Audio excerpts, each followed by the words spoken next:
మన్మోహన్ సింగ్ ఈ పేరు గురించి ఎంత చెప్పినా తక్కువే. ఎందుకంటే ఇప్పుడు మనమంతా ఇలా సంతోషంగా టెక్నాలజీతో ఉద్యోగాలతో సైన్స్ లో ముందుకెళ్తున్నామంటే అది ఆయన ఘనతే. ఆయనతో పాటు ఓ మేధావిని ప్రపంచానికి చూపించిన దివంగత ప్రధాని పివి నరసింహారావు కూడా దక్కుతుంది. ఎక్కడో యూజీసీ ఆఫీస్ లో ఫైల్స్ చూసుకుంటున్న ఆయన్ను గంటలో బట్టలు మార్చుకుని వచ్చి ఆర్థిక మంత్రిగా ప్రమాణ స్వీకారం చేయమన్నారు పివి. ఎందుకంటే దేశాన్ని ఆర్థిక కష్టాల నుంచి బయటపడేయాలని. ఆ రోజు ఆయన చేసిన మేలు వల్లే మనం ఈ రోజు సూపర్ పవర్ రేంజ్ లో ప్రపంచం ముంగిట నిలబడగలుగుతున్నాం. కేంద్ర మంత్రిగా పదవి చేపట్టక ముందే ఆయన ఎన్నో జాతీయ అంతర్జాతీయ పదవులను చేపట్టారు. మన్మోహన్ సింగ్ పుట్టింది నేటి పాకిస్తాన్ పంజాబ్ లోని గహ అనే చిన్న పట్టణంలో 1932 సెప్టెంబర్ 26న జన్మించారు. దేశ విభజన సమయంలో తండ్రి గురుముఖ్ సింగ్ కుటుంబం మొత్తాన్ని భారత్ తీసుకుని వచ్చారు. తల్లి అమృత్ కౌర్ చిన్న వయసులోనే చనిపోవడంతో నానమ్మ అన్ని తానే పెంచారు. మన్మోహన్ సింగ్ పాకిస్తాన్ ప్రాంతంలోనే ఉండడంతో ఆయన చదువు ఉర్దూ మీడియాలో జరిగింది. ఆయనకు హిందీ కంటే కూడా ఉర్దూ మీదే పట్టెక్కువ. భారత్ కు వలస వచ్చిన తర్వాత హిందూ కాలేజీలో చదివారు. ఆ తర్వాత పంజాబ్ యూనివర్సిటీ నుంచి 1952లో ఆర్థిక శాస్త్రంలో డిగ్రీతో పాటు ఆ వెంటనే పీజీ కూడా చేశారు. ఓవైపు పేదరికం ఉన్నా కూడా ఆయన చదువును మాత్రం ఎప్పుడూ వదిలిపెట్టలేదు. తనకు చదివే తిండి పెడుతుందని, మంచి భవిష్యత్తునిస్తుందని భావించేవారు. అలా తన తెలివితో స్కాలర్షిప్ తో కేంబ్రిడ్జ్ లో ఆర్థిక శాస్త్రంలో పీజీ చేసి తన స్థాయిని తానే పెంచుకున్నారు మన్మోహన్ సింగ్. అయితే కేంబ్రిడ్జ్ లో చదివిన తర్వాత ఆయన కావాలనుకుంటే అక్కడే సెటిల్ కావచ్చు, కానీ దేశానికి రావాలని, భారత్ లోనే జీవించాలని అనుకున్నారు. అందుకే రాగానే పంజాబ్ యూనివర్సిటీలో సీనియర్ లెక్చరర్ గా జాయిన్ అయ్యారు. ఆయన ప్రొఫెసర్ కావాలంటే పిహెచ్డి ఉండాల్సిందే. దీంతో ఆయన ఆక్స్ఫర్డ్ యూనివర్సిటీలో పిహెచ్డి చేశారు. ఆయన భారత ఎగుమతుల మీద తన పరిశోధనాత్మక థీసిస్ ను సమర్పించి ప్రొఫెసర్ల మన్ననలు అందుకున్నారు. పిహెచ్డి తర్వాత మళ్లీ తనకు ఇష్టమైన పంజాబ్ యూనివర్సిటీకి వచ్చి రీడర్ గా ప్రొఫెసర్ గా పనిచేశారు. ఆ సమయంలోనే ఆయనకు ఆర్థిక వ్యవస్థపై, అంతర్జాతీయ విషయాలపై ఉన్న పట్టును గుర్తించిన ఐక్యరాజ్య సమితి పిలిచి మరీ 1966లో పనిచేసే అవకాశం కల్పించింది. ఆ తర్వాత 3 ఏళ్లు పనిచేసి భారత్ రాగానే విదేశీ వాణిజ్య మంత్రిత్వ శాఖ సలహాదారుగా పనిచేయాలని కోరారు. ఆయనకు ఏ పదవైనా సరే అలా నడుచుకుంటూ వచ్చింది. అయితే ఢిల్లీలోనే ఉన్న మన్మోహన్ ను విద్యార్థులకు పాఠాలు చెప్పాలని ఢిల్లీ యూనివర్సిటీ వైస్ ఛాన్సలర్ ఆహ్వానించారు. అలా ఆయన 3 ఏళ్ల పాటు ఢిల్లీ స్కూల్ ఆఫ్ ఎకనామిక్స్ లో అంతర్జాతీయ వాణిజ్యంలో ప్రొఫెసర్ గా సేవలందించారు. ఆ తర్వాత మన్మోహన్ 1980లో ప్లానింగ్ కమిషన్ మెంబర్ గా పనిచేశారు. ఆ తర్వాత దేశ ఆర్థిక వ్యవస్థ మరింత దిగజారుతున్న సమయంలో రిజర్వ్ బ్యాంక్ గవర్నర్ గా పనిచేయాలని కోరింది నాటి కేంద్రం. దీంతో ఆయన 3 ఏళ్ల పాటు ఆర్బీఐ గవర్నర్ గా కూడా పనిచేశారు. ఆయన మేధాశక్తిని ఎక్కడో ఓ చోట ఉపయోగించుకోవాలని నాటి కాంగ్రెస్ సర్కారు మన్మోహన్ ను బిజీగా ఉంచేది. ఏనాడు కూడా నాకు ఇది కావాలని ఆయన అడగలేదు, ఇచ్చిన పని వద్దని కూడా అనలేదు. ఆయన మంచితనం అలాంటిది. తనకు అప్పగించిన బాధ్యతను 100% చేయటమే ఆయన పని. ఆర్బీఐ గవర్నర్ గా పనిచేసిన తర్వాత మళ్లీ ప్లానింగ్ కమిషన్ డిప్యూటీ చైర్మన్ గా నియమించబడ్డారు. అప్పటికే ఆయన దేశ ఆర్థిక వ్యవస్థను అవపోసన పట్టారు. తాను ప్రొఫెసర్ గా పనిచేసినప్పటి నుంచి దేశ ఆర్థిక స్థితి, పేదరికం, ఎగుమతులు, దిగుమతుల మీద అపార అనుభవాన్ని సంపాదించారు. ఆ తర్వాత మళ్లీ ప్రధానికి ఆర్థిక సలహాదారుడిగా పనిచేయగానే యూజీసీ చైర్మన్ గా నియమింపబడ్డారు మన్మోహన్. ఇక్కడి నుంచే మన్మోహన్ చరిత్ర తిరిగిపోయింది, జాతకం కూడా మారిపోయింది. అదేమంటే ప్రధానిగా పివి నరసింహారావు పనిచేయటం. ఇది దేశానికి స్వాతంత్రం వచ్చినంత సమానం. ఎందుకంటే దేశ స్థితిగతులను మార్చి ప్రపంచం ముందు తలెత్తుకునేలా దేశాన్ని చేసిన ఘనత మన్మోహన్ కి, పివికే దక్కుతుంది. ప్రధానిగా పదవి చేపట్టడం పివికి నాడు చాలా సులువైన పని. కానీ దేశ ఆర్థిక పరిస్థితి చూస్తే భయంకరంగా ఉంది. జీతాలిచ్చే స్థితిలో కూడా లేదు. పైగా విదేశీ మారక ద్రవ్య నిల్వలు తగ్గిపోయాయి. దీంతో మంచి బుర్రన్న వ్యక్తి కావాలి. పైగా రాజకీయ నాయకుడు మాత్రం ఆర్థిక మంత్రిగా ఉండొద్దు. ఆర్థిక శాస్త్రం మాత్రమే తెలిసి నిజాయితీగా కమిట్మెంట్ తో పనిచేసే వ్యక్తి కావాలనుకున్నారు పివి. సన్నిహితులు ఎంతో మంది పేర్లను సూచించారు. ప్రణబ్ లాంటి వారు కూడా తమకు మంత్రి పదవి కావాలని కూర్చున్నారు. ఆ సమయంలోనే పివికి దగ్గరైన వ్యక్తి అలెగ్జాండర్ తో చర్చించారు. ఆర్థిక మంత్రిగా తాను మన్మోహన్ సింగ్ కావాలనుకుంటున్నానని చెప్పారు. చాలా మంది ఆ మాట వినగానే పెదవి విరిచారు. కానీ పివికి ఎక్కడో నమ్మకం. ఆయన మన్మోహన్ లోని మేధావిని చూశారు. బహుశా ఒక మేధావికే మరో మేధావిని గుర్తించే తెలివి ఉంటుందేమో. మరో మాట మాట్లాడకుండా మన్మోహన్ కు ఫోన్ చేసి రేపు ప్రమాణ స్వీకారానికి రమ్మని చెప్పాలని కోరారు. అలెగ్జాండర్ వెంటనే చెప్పారు. కానీ మన్మోహన్ అస్సలు నమ్మలేదు. రోజులాగే తెల్లారి ఉదయం కూడా లంచ్ బాక్స్ పెట్టుకుని యూజీసీ ఆఫీస్కి వెళ్ళిపోయారు ఆయన.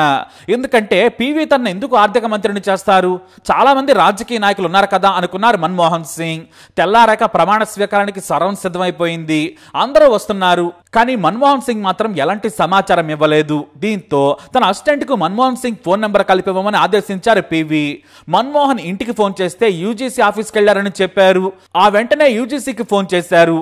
మన్మోహన్ ఫోన్ ఎత్తగానే పివి తీసుకున్నారు. మీరు ఎక్కడ ఉన్నారు అని ప్రశ్నించగా యూజీసీలో సార్ అన్నారు. అదేంటి అలెగ్జాండర్ మీకు చెప్పారు కదా అంటే, నాకు ఆయన చెప్పిన మాటలు నాకు నమ్మబుద్ధి కాలేదు, అందుకే సీరియస్ గా తీసుకోలేదన్నారు మన్మోహన్. గట్టిగా నవ్విన పివి, మీరు వెంటనే యూజీసీ ఆఫీస్ నుంచి ఇంటికెళ్ళి కొత్త బట్టలు ఉంటే వేసుకొని ప్రమాణ స్వీకారానికి రండి, మీరే నా ఆర్థిక మంత్రి అన్నారు. సరే సార్ అన్నారు మన్మోహన్. ఈ విషయంలో ఇంతకు మించి చర్చే జరగలేదు. 1991 జూన్ 21న ప్రధాని పివి ఫోన్ చేశారు. 2 గంటల్లో మన్మోహన్ సింగ్ వచ్చారు. అంతే, అదే దేశ గతిని మార్చేసింది.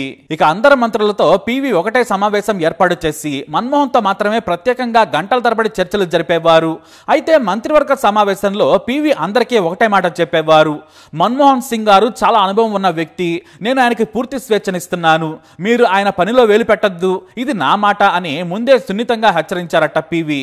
అందరూ సరేనన్నారు. అయితే అదే సమావేశంలో ఆర్థిక సంస్కరణలు చేపట్టేందుకు మేము సాహసోపేత నిర్ణయాలు తీసుకోబోతున్నాం, ఇదంతా కూడా దేశ భవిష్యత్తు గురించి, మన దగ్గర చిల్లిగవ్వలేదు, ఆర్బీఐలో బంగారం తప్ప, కాబట్టి మీరు సహకరించాలని భాగస్వామ్య పార్టీలను కూడా కోరారు పివి. దానికి కూడా అందరూ సరేనన్నారు. ఆ సమావేశం ముగియగానే పివి మళ్ళీ మన్మోహన్ తో చర్చించారు. మన్మోహన్ సింగ్ గారు, మీరే దారిలో పెట్టాలి, మీరు ఏ నిర్ణయం తీసుకున్నా నాకు ఓకే, కానీ దేశ ఆర్థిక ప్రగతి మెరుగుపడాలి, రాజకీయ కష్టాలు నేను చూసుకుంటాను, మీ మీద వేసే నిందలు నేను భరిస్తాను, కానీ మీరు తీసుకునే నిర్ణయాలు దేశాన్ని ఇబ్బందుల్లోకి నెడితే మాత్రం మిమ్మల్నే బలి చేస్తానని నవ్వుతూ చెప్పారట పివి. దానికి నేను సిద్ధమే, కానీ నాకు మీరు పూర్తిగా స్వేచ్ఛనివ్వాలని మళ్ళీ పివిని అడిగారట మన్మోహన్. ఆ విషయంలో మీకు అనుమానమే వద్దు, మీరు ముందుకు సాగండి అని చెప్పారు పివి. అలా మొదలయ్యాయి సంస్కరణలు. లైసెన్స్ రాజును ఎత్తేశారు. ప్రైవేట్ దేశీయ కంపెనీలకు అనుమతులు ఏళ్ల తరబడి వెయిట్ చేయాల్సిన అవసరం లేకుండా చేశారు. ముందు కంపెనీలు ఏర్పాటు చేసుకోండి, మరుసటి రోజు అనుమతి తీసుకోమని ధైర్యం చెప్పారు. విదేశీ కంపెనీలకు బార్లా తెరిచారు. విదేశీ కార్ల దిగుమతుల నుంచి అన్నింటికీ బార్లా తెరిచేశారు. ఆఖరికి మన దేశంలో పండే వాటిని కూడా దిగుమతి చేసుకున్నా కూడా నష్టం లేదు, ముందు ధరలు దిగి రావాలి, ఉద్యోగాలు పెరగాలని 1991 మన్మోహన్ సింగ్ ప్రవేశపెట్టిన బడ్జెట్ దేశ అభివృద్ధికి బంగారు బాటలు వేసింది. అంతేకాదు, ఆర్థిక సుడిగుండంలో ఉన్న దేశాన్ని బయటపడేసేందుకు ప్రపంచ బ్యాంకును, IMFలను కూడా బ్రతిమలాడి తన మేధాశక్తితో ఒప్పించి అప్పులు తెచ్చారాయన. దీనికి కూడా మద్దతిస్తున్న పార్టీలు కమ్యూనిస్టులే కాదు, సొంత పార్టీ నాయకులు కూడా దేశాన్ని అమ్మేస్తున్నారు పివి మన్మోహన్లని ఓపెన్ గానే విమర్శించారు.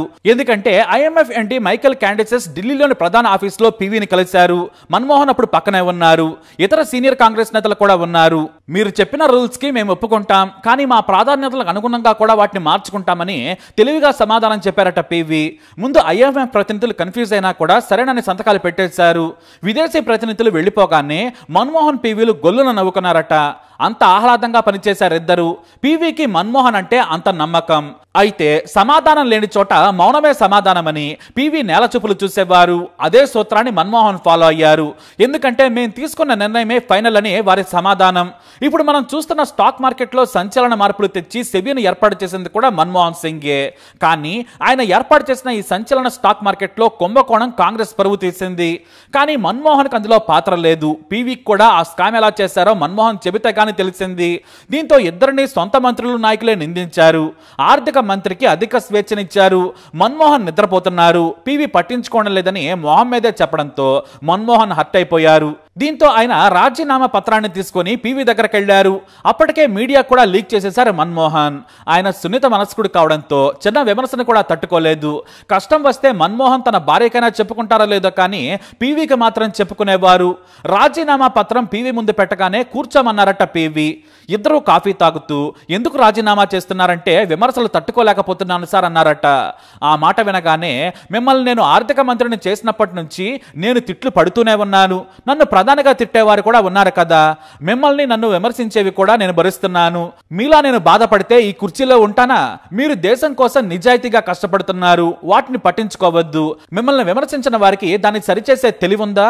లేదు కదా, మీరు పట్టించుకోవద్దు. రాజకీయాలంటేనే బురద, మీరు గర్వించే ఆర్థిక మంత్రి మరక లేకుండా ముందుకెళ్లగలరా అని రిజెక్టెడ్ అని రాసి దాన్ని పక్కన పెట్టేశారట పివి. అది చూసి బాధతో వచ్చిన మన్మోహన్ నవ్వుతూ వెళ్లిపోయారట.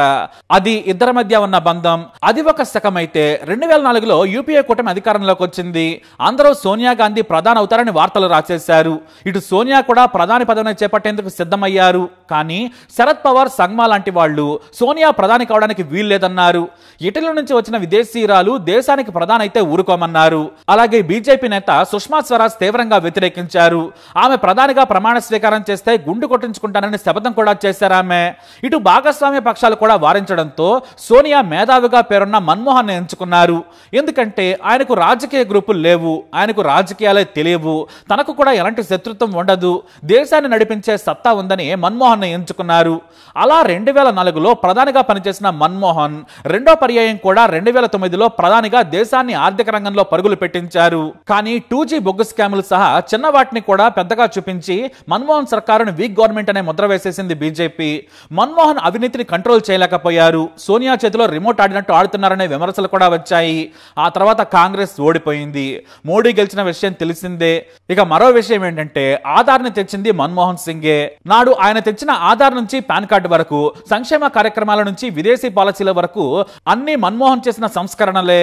అలా దేశాన్ని అగ్రపదాన్ని నిలిపిన మేధావి 92 ఏళ్ల వయసులో దివికెగిశారు. ఆయన పాకిస్తాన్ లో పుట్టిన మన దేశానికి రావడం అదృష్టం.